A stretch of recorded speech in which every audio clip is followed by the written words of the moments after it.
Wonderful. So welcome everybody to another exciting edition of e-NABLE's Focus Follow-Up. We have these meetings once a month. We've been posting these on the fourth Friday of every month. And this month, we are excited to have Kyle Reeser with us.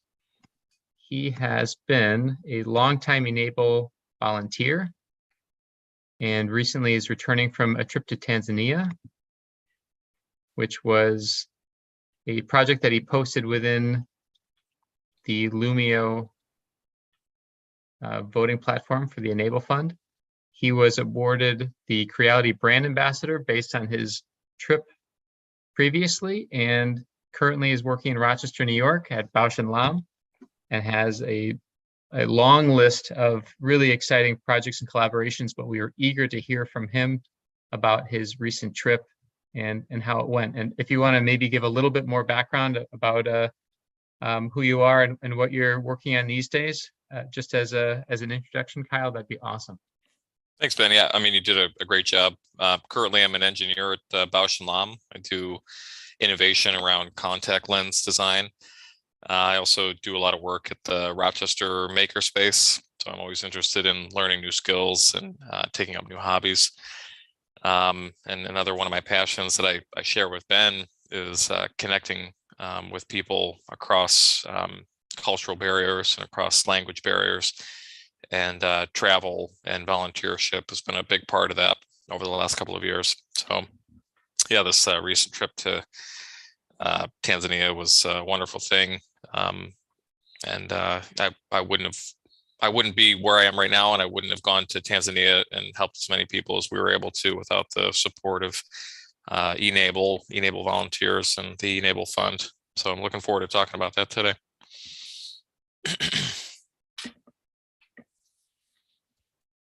Awesome. And while you are talking about the trip, do you have any slides, or should I can scroll through some of the project pages, but I imagine you've got lots of photos. I don't know if what's best. Yeah, sorry, I guess I don't have any slides, but we can I can offer maybe a link to a Dropbox later on, or we can upload to the hub some of the pictures as well. Then Ben, I think you shared a link or two. I did 3 or 4 interviews before and after this trip, and the post-trip interview with WROC just a week or 2 ago. It has a lot of pictures and some video along with it too. So if anybody's interested out there, if you type in WROC, Kyle Reeser, or Allie Peters is the person who interviewed me. There was also Chris Conlon. So that was the pre-trip. Yeah, so there would be a post-trip interview as well that would probably be dated like 2 weeks ago. Yeah, the Rochester engine. Yeah, that one. Great. So I can man the slides, and I can't wait to hear about the trip. This was quite an effort and a lot of organization beforehand. And I was telling everybody in the town hall meeting that you were able to not only leverage Creality and getting some material support and some travel support to get out there, but also your own crowdfunding initiative and the e-NABLE Community Fund. So bringing together a lot of resources to help some folks that you had met on a previous e-NABLE trip. Yeah, it's amazing how one opportunity, and one connection builds on itself into another. So these things are not, these trips, these humanitarian efforts, they're not islands unto themselves. They all build on top of each other. This current trip that I went on, and my good friend Chris Conlon joined me on, it was about a year in the making. So I was awarded this brand ambassadorship from Creality last August, at least last August is when it started. And part of the incentive for me to take on that role or that responsibility was this kind of handshake that I had with the company where they would offer some financial support to do some humanitarian efforts. We had some delay. I know we've talked about it previously, kind of offline, but there was a delay of about 6 months before it really got serious, and then it took a few months of planning. But yeah, it was about $10,000 from Creality, and that covered travel. It covered the cost of this food party that we had for the community. It covered the cost of one prosthetic leg for children in Musoma, and then we supplemented that with an e-NABLE fund grant, which the community granted me, and that $3,000 was used to open a pay what you can clinic run by our mutual colleague Rajab Hamas in Musoma. It's a wonderful thing. We kind of got to kick it off together when I was on the ground there, and then we were able to crowdfund another $2,000, maybe $2,500. And that money went directly towards purchasing the materials for Rajab to create 3 more prosthetic legs. So in total, we were able to build 4 custom traditional prosthetic legs for children with amputations, whether they were congenital or having head accidents. Each one of them has their own story that we could go into. So yeah, the top level kind of explanation of what happened is we donated these 4 prosthetic legs for these children. We opened up this clinic. We also took receipt of donations, donated 3D printers and filaments from Creality and distributed them between 2 organizations. And we were able to teach these technicians on the ground how to use the 3D printers, and everything went very, very well.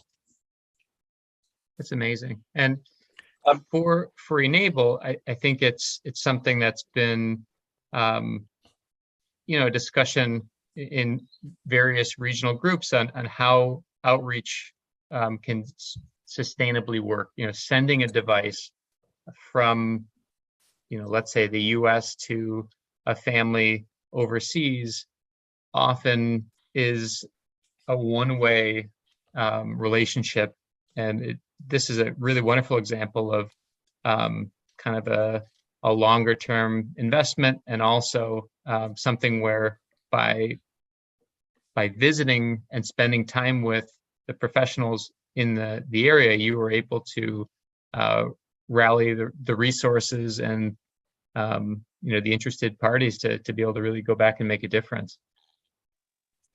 Can I step in for a moment, because you guys,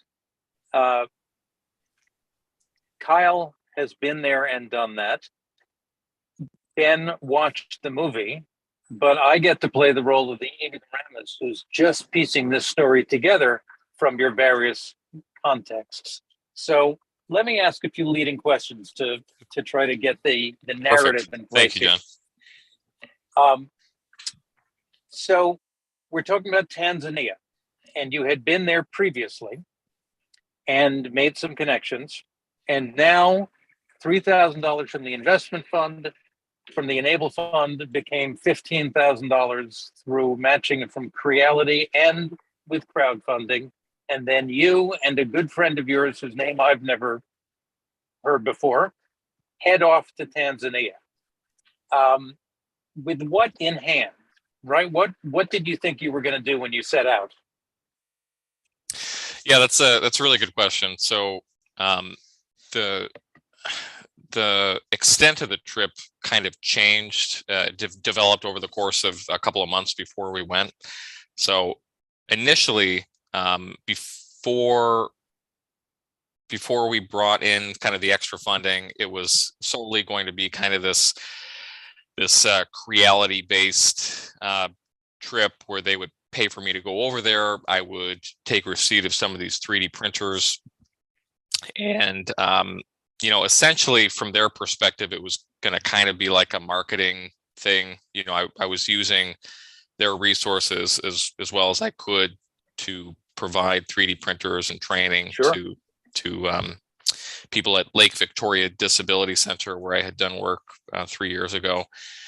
But actually, after talking to Ben, after talking to you, John, and after talking to a few other people involved in the e-NABLE community, realized we could do a lot more with this time, and a lot more with just a little bit of money. So, as you mentioned, we wrote the e-NABLE fund for $3,000, and I think that $3,000 was the most crucial bit of funding that kind of helped this trip balloon into what it was. So I might be rambling here a little bit, but the $3,000 that we wrote the e-NABLE fund for, that we were granted, that money was specifically earmarked to provide our colleague Rajab Hamas the kind of seed funding to open up a brick and mortar prosthetics and orthotics clinic. So to take you back just a little bit, Rajab used to be the director of the prosthetics and orthotics department at Lake Victoria Disability Center, which is in Musoma in Tanzania. He has since left Lake Victoria Disability Center, and about a year ago, he started on paper a nonprofit called Tabasamu, and the idea was to offer kind of a pay what you can prosthetics and orthotics clinic. So if you can pay for your prosthetic, great. If you can't, what he's looking to do is build a network of people around the world who are willing to either donate materials, provide funding, provide support in other ways. And so the combination of people paying for these prosthetics when they can, and people donating materials and money for when these families can't afford it, he's hoping to build, a business, a life for himself. But for about a year, for want of $1,500, he wasn't able to get his own space. He wasn't able to get this thing off the ground.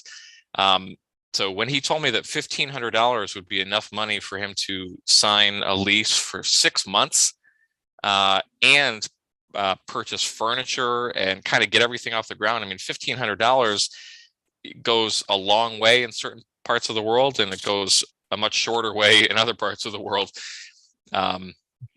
So we said, okay, let's double that. Let's write for the e-NABLE fund. It's not exactly what the e-NABLE fund normally funds, but in this situation, it's one of those seed fundings where it's going to be the funding that keeps on giving.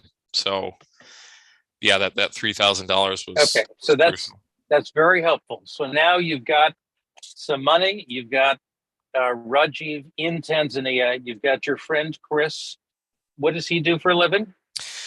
Chris is a software engineer. He works at Klaviyo in Boston. And he's your partner in your own venture making bioprinters. He is, yep, and he's one of the smartest people that I know. So he's a wonderful companion on this kind of trip. And, so the two of you get on a plane. Just to jump in and get some specifics, John. How many printers are we talking about?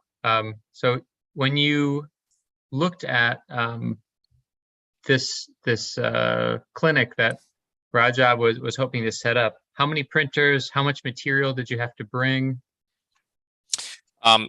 So we can get into the specifics of how much of a pain this was, but fortunately we didn't have to bring anything with us on the plane. We were able to coordinate materials being sent there.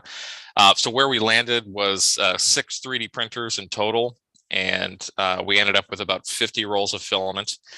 And those 6 3D printers were divided between Lake Victoria Disability Center and this budding Tabasamu clinic. And we landed on that split for a couple of reasons that, again, we can get into. But for Tabasamu, Rajab is not doing 100% 3D printed prosthetics. He's doing a combination of traditional prosthetics, which is what his formal training is in, and then using the 3D printing, both adjacently and supplementally to the traditional prosthetics. So yeah, six 3D printers in total, donated by Creality, and about 50 rolls of filament. That's great. Yeah. And John was asking about sort of the next steps. It sounds like you touched on that a little bit. You didn't have to bring the printers with you. You fly down there. Okay, so I'm just trying to get the travel log here. So you and Chris arrived in what airport in Tanzania, and you're greeted by whom? That's a great question. So, first of all, it's a long flight, and it's an even longer flight when you know you're only going to be on the ground for about 4 days, which is all the time that we got there. So we flew from JFK to Dar es Salaam in Tanzania. So Dar es Salaam is the capital of Tanzania. It's kind of southeast if you're looking at the map of Tanzania, and it's right on the Indian Ocean, Dar es Salaam. It's a nice city. I actually hadn't spent time in the city proper before. When I was there, before I went from the airport to where I stayed, back to the airport, and then flew to Musoma. So we stay in Dar es Salaam for a day, and then we get on a domestic flight to Musoma. So yeah, so there's Dar es Salaam. It's kind of east and south from Zanzibar. And so if you zoom in just a little bit, then Tanzania, Kenya, Uganda, Rwanda, they're all kind of on the shores of Lake Victoria there. Lake Victoria is one of the biggest bodies of fresh water in the world. It's incredible. It's an incredible sight how many fish they pull out of Lake Victoria every day. So we fly from Dar es Salaam to Mwanza, which it's perfect. It's right there on the map. Mwanza's on Lake Victoria, and we're met at the Mwanza airport by our colleague Rajab Hamas, and one of the people that I also worked with a couple years ago. His name's Felix, and they were nice enough to drive from their city Musoma to Mwanza to pick us up, and then we drove with them about 4 hours past the Serengeti. It was quite a trip. Well, let me back up a little bit. It's supposed to be 4 hours. It took us about 9 hours to get there. We had a flat tire on the way, like right outside of the Serengeti, and in the middle of the night, we had to, get on our backs and change this flat tire. So that was very nice. In the past, I had taken a bus from Mwanza to Musoma, and it was a very cramped, very uncomfortable memory for me. So I was really glad that we were able to kind of meet people that we knew in Mwanza and do that trip to Musoma. So we arrived in Musoma kind of middle of the night on day 2, get settled in where we were going to be staying, and then we kind of got to it right the next morning. We travel around in Musoma either by motorcycle taxi or by the equivalent to, they're called bajaj, but they're equivalent of like tuk-tuk. If anybody's ever been to Southeast Asia, it's like a 3-wheeled covered mode of transportation. Yeah. Super cheap. And are you toting these printers and filament with you on this trip? So Creality, we were able to set it up so Creality sent these materials directly from China to Tanzania, and the entire trip was almost lost because we had trouble with customs, and we almost weren't able to get the printers and the filament out of customs in time. They had sent these materials maybe 2 months in advance of the trip, and I was even getting nervous 2 months out because I know how unpredictable it can be. So, there was a question of who's going to pay these customs fees, and, Creality said we prepaid them, and the Tanzanian officials were saying, no, nobody's paid for them. And I paid some of these customs fees out of pocket, just to get things moving.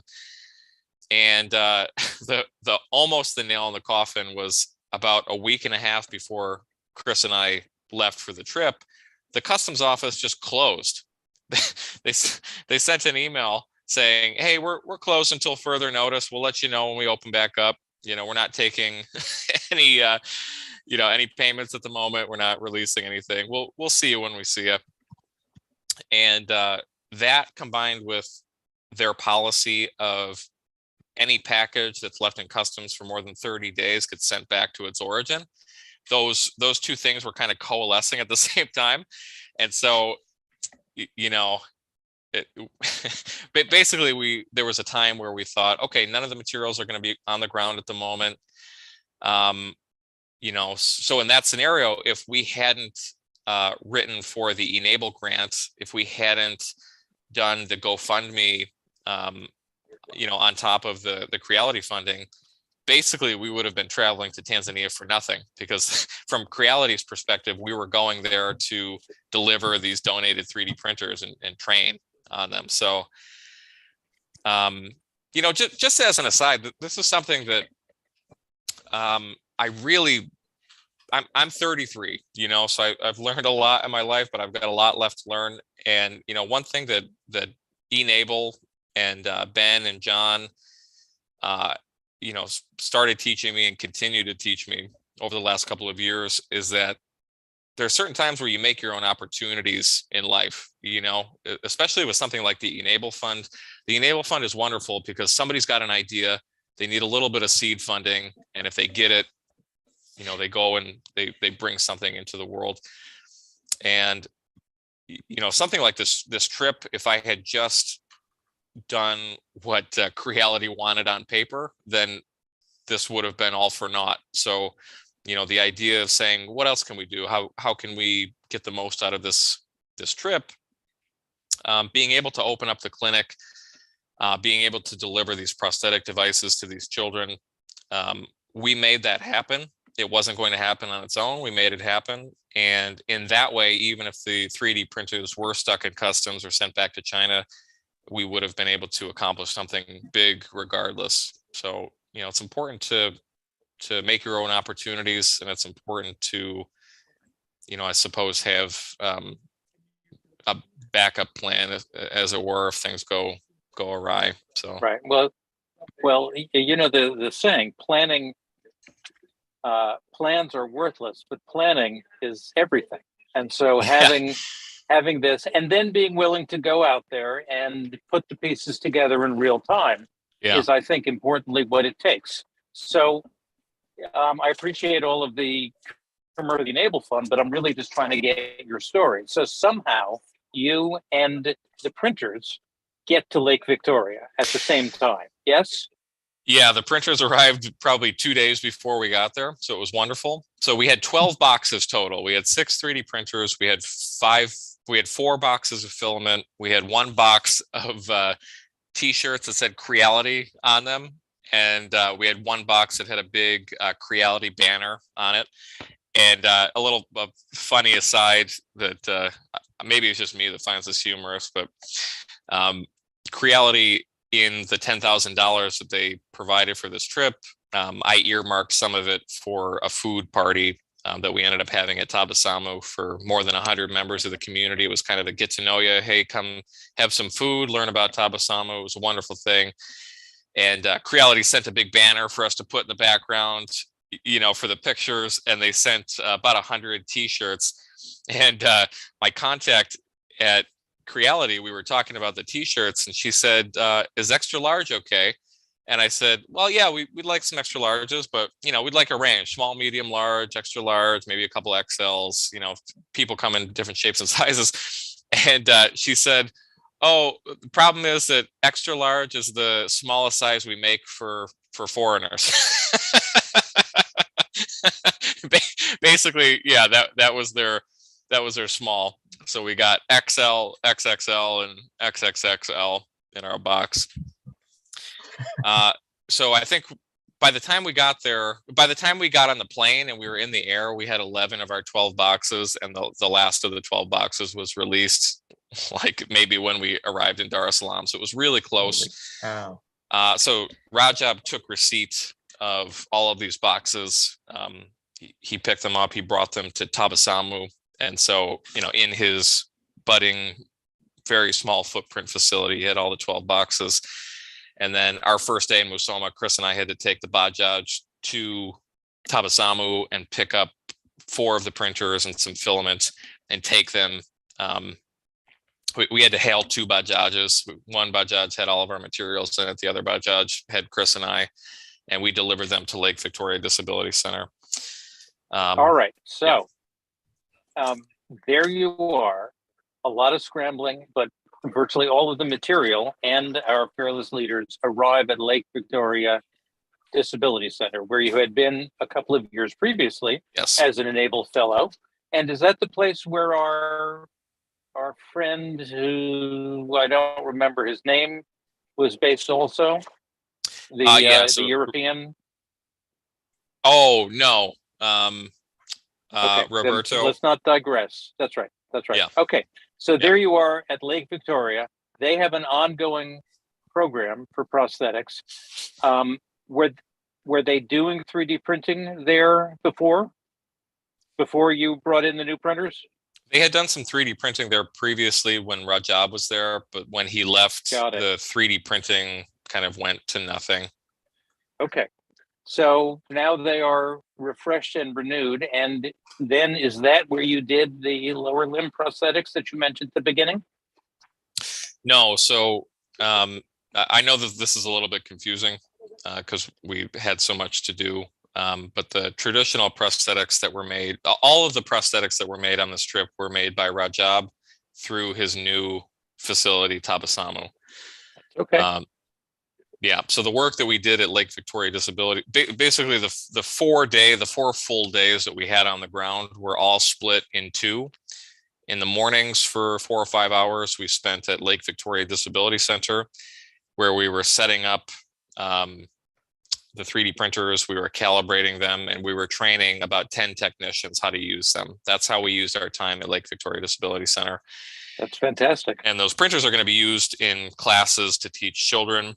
They'll be used, if they choose to, they'll be used for prosthetics and maybe orthotics going forward. But really, I think they're going to use them more for educational purposes. So this picture that's up there right now, that's at Lake Victoria Disability Center. The man right next to me, his name's Bob. He's the new director of basically the prosthetics and orthotics. And every morning when Chris and I arrived there, he was working on a new baby with club foot, doing bandaging of the club foot. So he's a great resource. And I think he's hoping to use the 3D printers to make 3D printed boot and bar orthoses, which is used to correct club foot. So that's how we spent our time at Lake Victoria Disability Center, getting them set up with those 4 printers. Okay, great. And then at some point you move on to Rajab's other location? Yep. Or his new location? Yeah, so we would have a meal, a late lunch in between, and then we would head over to Tabasamu. And the first day or two, we got set up with these 2 new 3D printers for them. And we also helped Rajab kind of clean up his new facility and organize and, bring in some furniture. So we really were there to help him with this grand opening of the clinic. And then on the final day that we were there, on the 3rd day that we were there, we created a 3D printed hand for a young girl who needed a prosthetic arm. So in this case, this was a beautiful crossover. Rajab made a traditional prosthetic arm for the girl. Her amputation was very, very high up, like right underneath the shoulder. So she needed a strap system. She needed a traditional prosthetic. And then we were able to find a model of a hand that was very close to a match to her other hand. And we used the new Creality 3D printer with the filament that matched her skin tone to make a 3D printed hand. And so that was a wonderful thing. And then the last day was that's a great story. And then you have. Go ahead. I'm sorry to interrupt. Go ahead. Oh, I was just going to say that the last day, it was a lot of work, but the last day was when we had this food party and essentially the grand opening of Tabasamu. And in the course of planning this food party, we paid a local women's group, a group of 8 women, essentially the equivalent of 3 or 4 weeks salary each to create this food and put on this food party. And they did a wonderful job. And so I had also earmarked part of that $10,000 from Creality to go to this women's group. And that's something that I didn't point out before, but that was one extra element of how we were able to make these 4 or 5 days on the ground like truly impactful. So we've gotten through your 4-day trip now, including a party and and a number of other side benefits. At this point, you leave all the gear behind. Rajab has, in fact, opened his new clinic and is open for business. Yes. Yep. That's fantastic. Complete with 3 new printers and furthermore expertise. And now you and Chris, this will be fine. Thank you. You and Chris are heading home. Yep. So we kind of did the trip in reverse. Rajab and Felix drove us from Musoma to Mwanza. We were able to make our plane just in time. And then Chris and I flew to Dar es Salaam and stayed over one night on the beach on the Indian Ocean in these pretty cool huts. And yeah, it was the next morning that we flew back out. So I ended up missing 1 week of work. And you know, I know that both you and Ben have done pretty quick international trips too, and you know how exhausting it can be. But I don't know if I've ever packed that much. I don't know if I've ever packed that much in that little amount of time. So it was certainly worth it. That's awesome. And just out of curiosity and for storytelling's sake,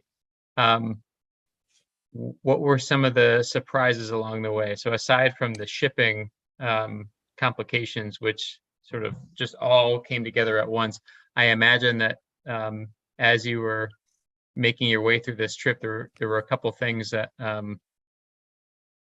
that sort of either dropped from the sky or, you know, had the floor fall out a little bit. Yeah, you know, I was surprised that once we were on the ground, I was surprised at how smoothly this trip went, because oftentimes catastrophic things happen. I will say, now that I'm back here, I can maybe talk about this more openly. When I was there 3 years ago and when I was there here with this time with Chris, it was unclear what visa we needed to be in the country on. And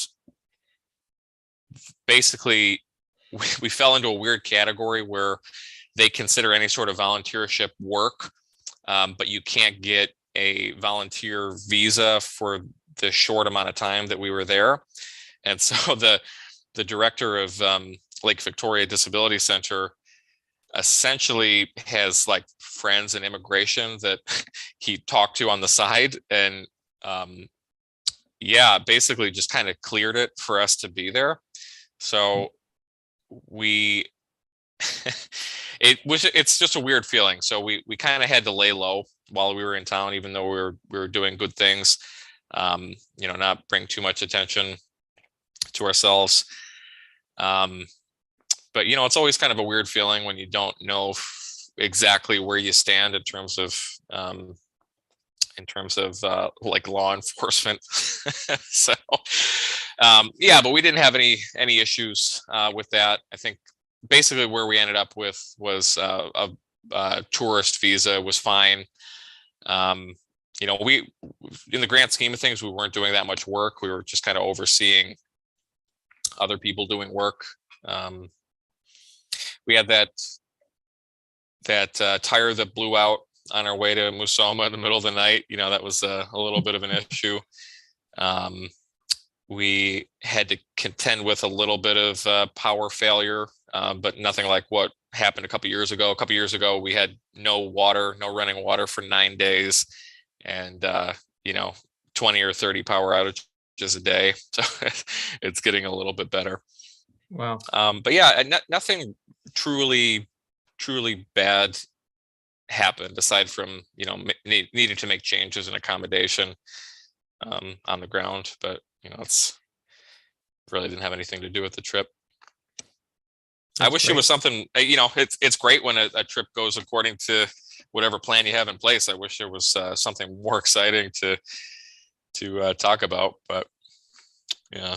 Well, what about the next steps for following along with the clinic and Lake Victoria, and how will they continue to collaborate? Because it is a pretty unique thing that you were able to go there before and now it's sprouted in two different directions, and you're still sort of supporting both of these stories, one more towards education, it sounds like, one more towards production. Yeah, so following along, again, it's, there's a fork in the road here. So there's, two separate entities that we would be following along with. What I will say, and what continues to amaze me, is just how opportunities build on top of each other. So Chris and I gave this interview, I guess 2 weeks ago now, on WROC. And from that interview, we were reached out to by, I'm just looking it up now. We were reached out to by the Ellen Meadows Prosthetic Hand Foundation. And Ben or John, have you heard of this before? I haven't. I think John had to drop out of the call, but I'm curious to hear about it.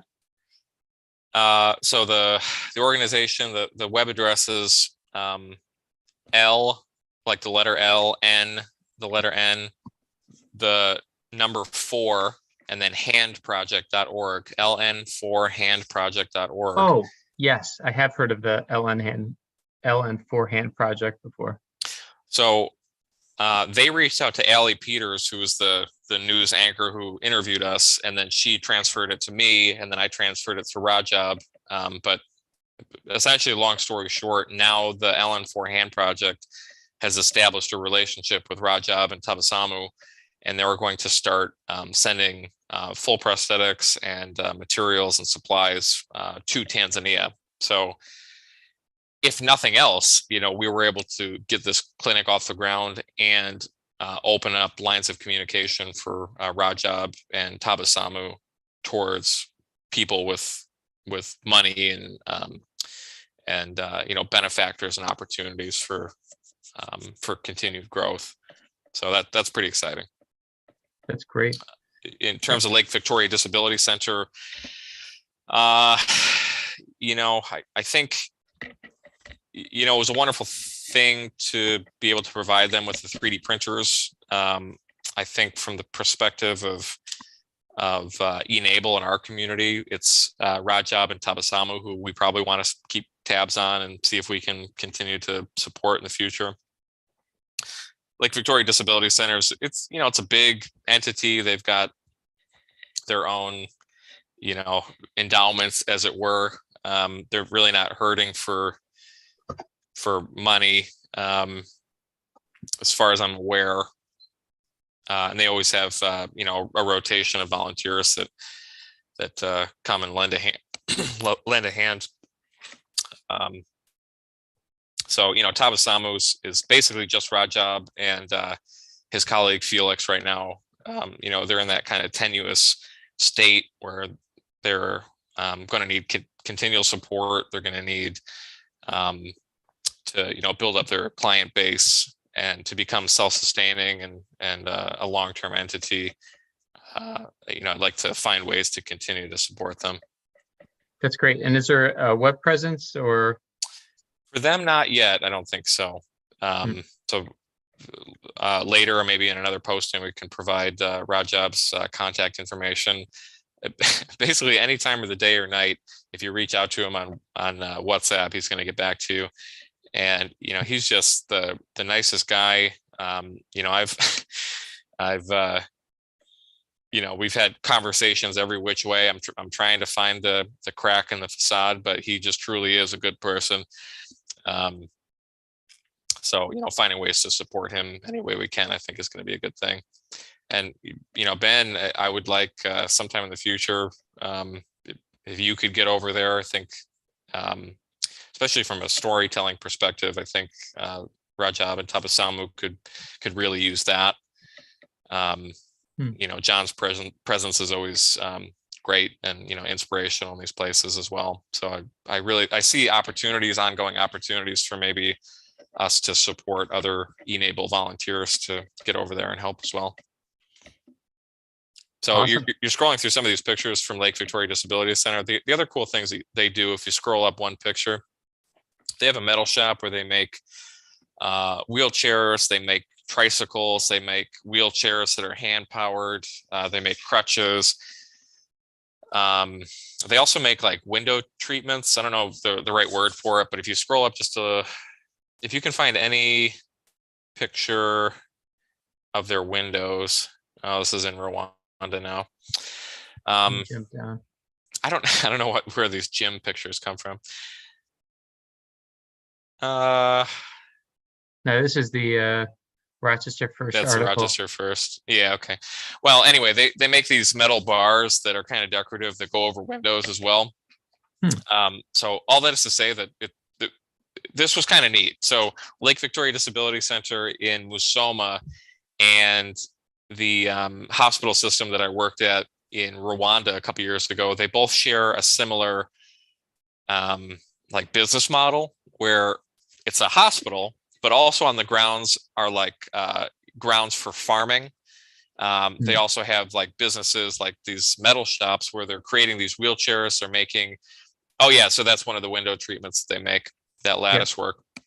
So they make these and they sell them all over the country, right? So they're providing jobs for people with disabilities on the grounds, and then they're creating these products that people are paying for.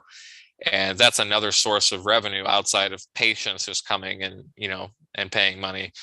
And so what I've been trying to brainstorm, and if anybody out there in the e-NABLE community has any ideas, I would like to suggest and maybe help Rajab come up with ways that he can employ his own people and build things to sell that would supplement his income, aside from people with disabilities coming in for various treatments. So, if there's something small scale that, he might be able to hire people to do that could bring in some extra cash, I think that would be a good business model. It's really interesting. e-NABLE typically has been focusing on, delivering devices, but there are some chapters like in Paraguay where they're sort of bringing into their team device users. They're following up sort of long-term. They're building relationships in terms of employment, networking, and that kind of stuff. Now, and this is Bob from your first trip. So he was a technician on your first trip, and then it was when you returned. Now he's leading the Lake Victoria. Yeah, he's leading that department. So he would be. He's kind of the knowledge holder in terms of treating babies with club foot and helping fit traditional prosthetics to patients that come in. Yeah, so that business model, I think, if we could, I'm sure Rajab will come up with something eventually, but the idea of not bringing all your money in just from treating people in need, being able to supplement that with creating beautiful or functional things that also have a monetary value. I think, it'd be great if we could come up with some ideas for Rajab over time. So if anybody out there is listening to this, you've got an idea of what they might be able to do on the ground there to supplement their income, always interested. And as a quick aside, I know this isn't directly related to this specific trip, but on your first trip, when you were working at the center, I'm going to scroll all the way to the bottom. There was a lunch shack, Mamazuka's lunch shack, where you had your lunch on a regular basis. Yeah. And in between your return trip and this first visit in 2019, I believe, there was a sort of a crisis situation that she was going through that you rallied behind and did some fundraising for. So maybe just take a minute or two to tell us about that, because it seems like now you're talking about sort of careers and community development outside of just devices. I think this was a really great example of how a trip where you visit and spend time in a place builds a whole chain of relationships. Yeah, thanks for. I wouldn't have even thought to bring this up, so thanks for bringing it up. So that's Mamazuka. She had, again, this sort of lunch shack that we ate at every day. It's kind of a rice and beans and fish deal. Very good, very tasty. And during COVID, Lake Victoria Disability Center all but shut down for a little while. And so she didn't have very many customers and had to close down. Long story short, for want of $75, she wasn't able to buy all the materials she needed to get going again. And when it was Rajab Hamas who told me about this, when he told me about that, I immediately went to Facebook and created a post, and we were able to raise, and I can't remember now, but several $100s. I think it ended up being 1 million Tanzanian shillings, which was kind of a neat number.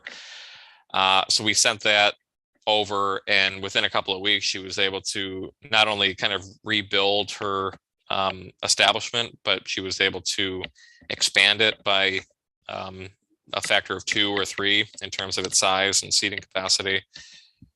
And yeah, so she was kind of back in business. And then Rajab told me when Chris and I landed that she ended up moving off of the Lake Victoria Disability Center grounds, and she's now set up kind of in downtown Musoma.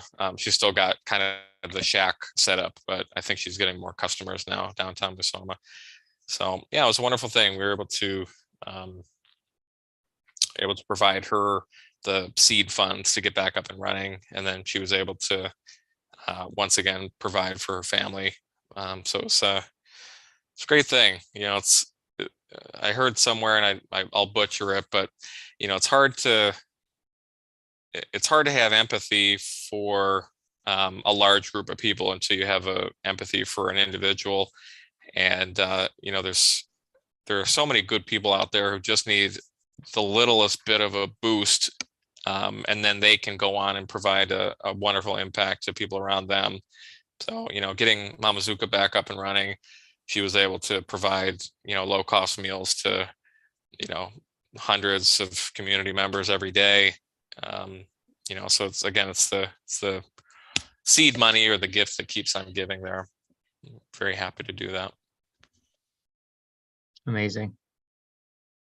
Well, let me open up the floor. We've got a couple of minutes left for questions. Ian, thanks for sticking with us. And do you have any questions for Kyle or relevant topics to share? Well, I think what you guys are doing is, you know, it's great reaching out to, you know, other parts of the world. You know, most of my stuff, you know, I don't know if you're even aware of who I am or what I do, but you know, in 2018, I became a partial hand amputee because of cancer and junk. Then I started doing alternative DIY prosthetics on YouTube. Okay. So what I've been lately doing is, like my last series that I put up, I did a golf amputee that wanted to get back on playing golf. So, you know, there's nothing really available in the marketplace for, you know, bilateral amputees, and where he's doing, you know, on, you know, prosthetic legs and hands. You know, it's, you know, that's kind of what I'm doing. Just the DIY prosthetics, you know, because like what's available out from Osura Be Bionic, it's great and all, but it's just out of the price range of so many people. Yeah, that's a shame. Yeah, you know, trying to, but like when I meet with my local prostheticists, I mean, nobody has interest in any innovation. You know, I show them what I do. You know, I mostly do my hands out of aluminum, you know, and then gadgets out of, you know, I also work with Creality. You know, they're one of my channel sponsors. And, you know, it's great, but there's just such a lack of innovation in the marketplace. And like I bring up these golf gadgets, you know, Hanger or Spectrum here, and they're like, yeah, that's great. You know, good job, but we're not going to market you or anything. Right. You know, it's such a closed network type thing. But it's great to see you guys get out and, you know, start, you know, provide this needed resource to people all around the world. So how does it work locally? How does e-NABLE work locally? Yeah, like for me, because most of my, so I have a network of, clinicians that if someone needs a not available gadget, then they get a hold of me and then I design it and then develop it and then make something for that. But how does it work, say like in Southern Oregon, where I'm based out of? Maybe I can touch to that a little bit. I can bring up the hub. So are you familiar with the hub, Ian? The e-NABLE hub is it's like an open source platform. It sort of looks like Facebook, and this is a place where volunteers from around the world post different things, like this event. We have several meetings a month. I can open that up too, and LinkedIn. And I got to take care of something real quick. Hopefully I'll be back in a second. Okay, great. Yep, sorry about that. The hub is linked to places like our voting platform, where Kyle made his proposal for the Tanzania project, but it also has these community meetings. So here's we have a bionic design group, an education group, chapter leaders come together. These sort of focus follow-ups, which tend to be workshops and more like stories of individual makers, and then a meeting group for new members, and also we're starting a healthcare professionals group. So occupational therapists. This month, it's a woman working in Brazil. And again, linked to this network, you can find all the devices, the open source devices that are in the catalog currently, and there's a lot that are available.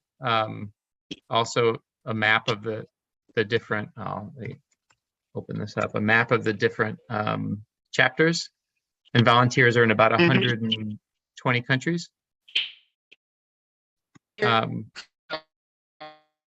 You're breaking up a little bit. When I get requests from my channel, I mean, that's the first thing that I try to steer people towards, the e-NABLE project, just because of the no cost.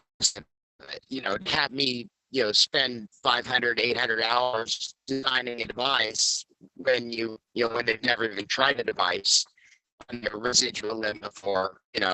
That's not a situation where everybody.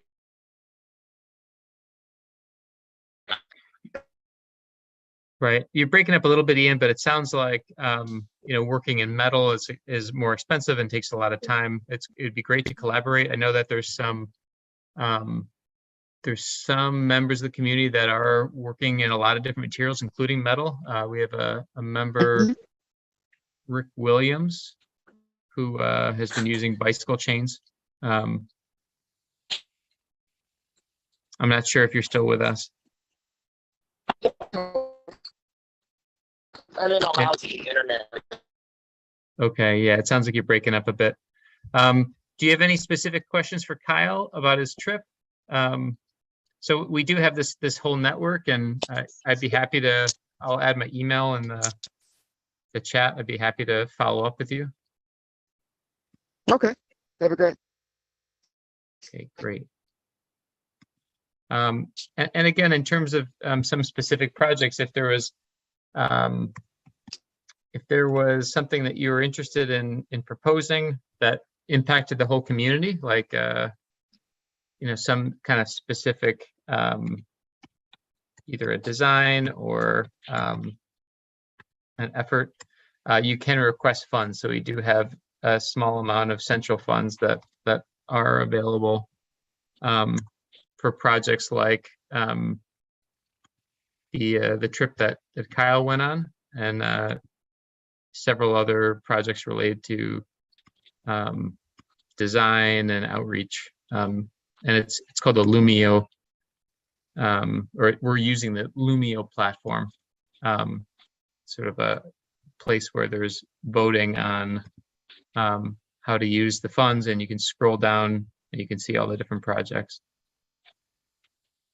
Okay. So I'll add that in the chat as well.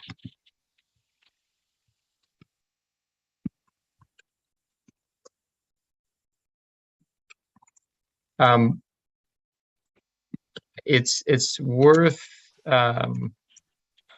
reaching out to Kyle. He's used the platform several times. For example, let's see if I can scroll down. So Kyle's coming back now. Sorry about that. So there's a question about the e-NABLE network, and I'm sort of zooming in on the Lumio process and mention that you've been involved with several projects on Lumio. So if Ian has any questions about sort of engaging on Lumio and how that works, definitely checking your projects would be probably helpful for him. You can scroll down, you can see that the community engagement, there's a voting process that happens. There's a specific amount of agrees that need to be reached. And also sort of a couple weeks of discussion before putting things up to a vote. But, for small money, under, I don't know, I mean, I think there's been projects that have requested, $10,000, that kind of stuff. It can be a good way to get a project going. And again, it's really oriented around things that impact the wider community. So not just an individual or a chapter, but what is the impact and the engagement with sort of the wider network. That community engagement is really important, and it's a good thing to know too that it's the barrier to entry is pretty low, all things considered, but it's not a rubber stamp mill. So you really have to have a strong proposal. People who do engage in the Lumio process are, they're very committed, I think, to seeing the mission of e-NABLE go forward, kind of unsullied. So it's a great resource. Again, and John said this and Ben said this before, it's a pretty low barrier to entry, 15 votes, 80% approval. Yeah, having a good, strong plan, taking note of community comments and making necessary modifications. It's an important part of the process. And I think, a worthy one. There's been some small shifts too recently in terms of, how it works, but it's interesting. It's, basically, it's allowing, and it's worth saying that each chapter is financially independent. Volunteers are traditionally, often working on their own, again, financially independent. But this is a small amount of centralized funds that other volunteers can sort of vote on. And in terms of your connection to e-NABLE, I think as a device user, as somebody that has a network of not only other folks interested in devices, but clinicians, it could be a way of networking, sharing your work. Definitely would encourage you to share any projects that you're working on in the hub. People like Kyle, people like John Scholl, who's one of the co-founders, but also lots of medical professionals, folks from around the world. I'm going to go to the new member space. You can see every week we get maybe 20 to 30 new members from around the world. So we post twice a week. So this week, Argentina, India, US, Netherlands, as well as Mexico, China.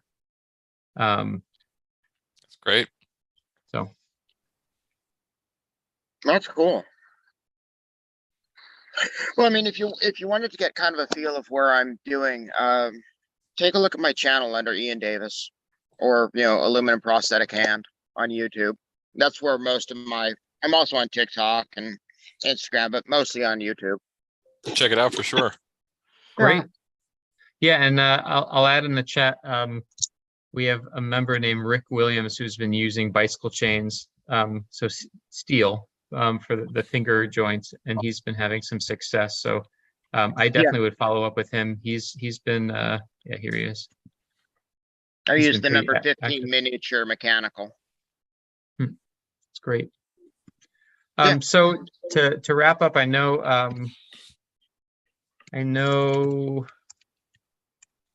Kyle is probably joining us from work. I really appreciate your time, not only for meeting with us today, but also on this trip. It just was it's an incredible example of how to leverage these kind of community efforts. Always impressed with the stories that you're able to bring back. Your documentation from the first trip was super inspiring for me personally, and I think I'm really looking forward to seeing what chapters are next and following up with the clinic in Tanzania. Thanks, Ben. Thanks for the forum here, and just personally, thank you for all the help and support to get this trip going, and over the last couple of years as well. So couldn't do without you and everybody else in the e-NABLE community. Awesome. On that note, until next time, we'll be around next month. Fourth Friday of the month is the focus follow-up, and definitely take a peek at the hub if anybody is interested in other meetings, community meetings. The next one coming up for us is on Monday. It's a trial meeting, e-NABLE healthcare professionals, and we have a occupational therapist from Brazil. This session is going to be led by Adam Jennings, who's also a medical professional. So 12 o'clock East Coast time on Monday, September 26th. And join us next month, and off we go. Cool. See you guys. Bye, everybody. All right. Thanks. See ya.